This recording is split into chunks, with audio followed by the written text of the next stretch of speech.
अरे दीदी, आप कब आए? मैं अभी आई। मुझे पूजा ने बताया कि तुम यहाँ सत्संग सुन रही हो। आओ दीदी, बैठो। और तुम कैसे हो? बस परमात्मा की दया है। और आपके घर पर सब कैसे हैं? ठीक है। रक्षाबंधन का त्योहार है, तुम तो लेने आए नहीं, इसलिए मैं ही आ गई। क्या आपको पता नहीं, मैंने संत रामपाल जी महाराज से नाम दीक्षा ली है और हमारे गुरुजी त्योहार मनाने के लिए मना किया है। तो क्या तुम मुझसे राखी नहीं बंधवाओगे? नहीं, हम सब की रक्षा तो परमात्मा करेंगे। ठीक है, मत बंधवाओ। आप मेरे गुरुजी का सत्संग सुनिए, फिर आप खुद ही कहोगे कि मैं राखी नहीं बांध रही। ठीक है, लगाओ। इस रक्षाबंधन की क्या आवश्यकता है, क्यों इसको हम मना रहे हैं? अब रक्षाबंधन का उद्देश्य क्या है कि भाई राखी इसलिए बांधते हैं कि वो हमारी रक्षा करेगा, और भाई की रक्षा कौन करेगा? हम सब का रक्षक कबीर साहब है। कबीर परमेश्वर पूर्ण ब्रह्म परम अक्षर ब्रह्म।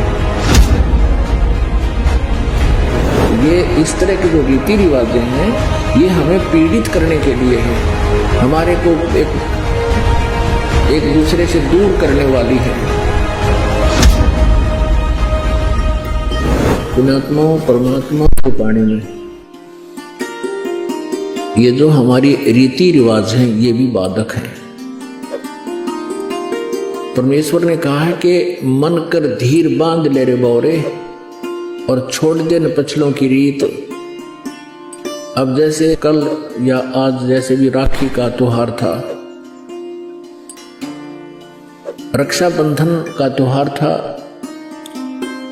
इस रक्षाबंधन की क्या आवश्यकता है, क्यों इसको हम मना रहे हैं? ये काल के चलाए हुए अपने इस टाइम पास करने की खातिर, टाइम वेस्ट करने के लिए और हमें पीड़ित रखने के लिए एक ये रीति बना रखी है।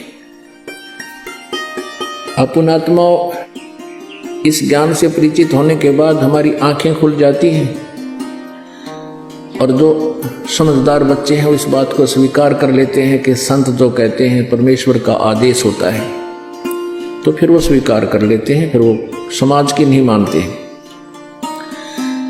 एक बहन ने बताया कि जी, उपदेश लेने से पहले मैं राखी बांधने के लिए अपने भाई के वहां घर गई।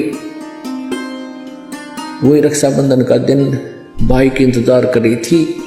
दुर्घटना के अंदर भाई की मृत्यु होगी, उसका शव आया, टक्कर मार मार कर रो रही थी। अब रक्षाबंधन का उद्देश्य क्या है कि भाई राखी इसलिए बांधते हैं कि वो हमारी रक्षा करेगा, और भाई की रक्षा कौन करेगा? हमारा रक्षक कहते हैं, जो रक्षक है उसको हम भूल चुके हैं। हम सब का रक्षक कबीर साहब है। कबीर परमेश्वर पूर्ण ब्रह्म परम अक्षर ब्रह्म।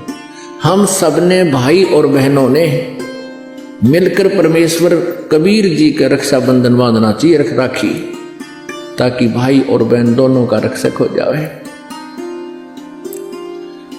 कबीर साहब को रक्षाबंधन कैसे बंधेगा? हम उसकी शरण में आ जाएंगे, और जो जाकी शरणा बसे ताको ताकी लाज, जल सो ही मछली चढ़ जा बह जाते गजराज। हमने अपने परमात्मा को राखी बांधनी चाहिए। और दूसरा एक और दुख पैदा करती है ये रक्षाबंधन का दिन, जिन बहनों का भाई नहीं, अब वो रोती हैं पिछले कमरों में बैठ कर अकेली, आए हमारा भाई को नहीं, हम किसके राखी बांधेंगे? कोई चाचा के, कोई ताऊ के, कोई मामा के भाइयों की मुंह की तरफ ताकेंगे हैं, और फिर वो न सोचेंगे या पैसे लेने की मारी यहाँ आ जाती है, चाहे ना कहे पर अंदर में जरूर अवश्य होगा, ऐसा होगा। और हमने ऐसा ना करना है। हमने अपने ऊपर कर्जा नहीं चढ़ाना किसी का। तो इसलिए हमने रक्षाबंधन का त्योहार कैसे मनाना है? परमात्मा का नाम ले लेना है। और फिर ये 10वां दिन यहाँ त्योहार होता है, सत्संग होता है, इसमें आकर के हमने इस परमात्मा के ज्ञान को सुनना है। तो ये इस तरह के जो रीति रिवाजें हैं, ये हमें पीड़ित करने के लिए है, हमारे को एक दूसरे से दूर करने वाली है। अब रिवाजें बन गई हैं कि बहन राखी बांधन आवेगी, उसको कुछ देना पड़ेगा, एक मजबूरी सी बन गई।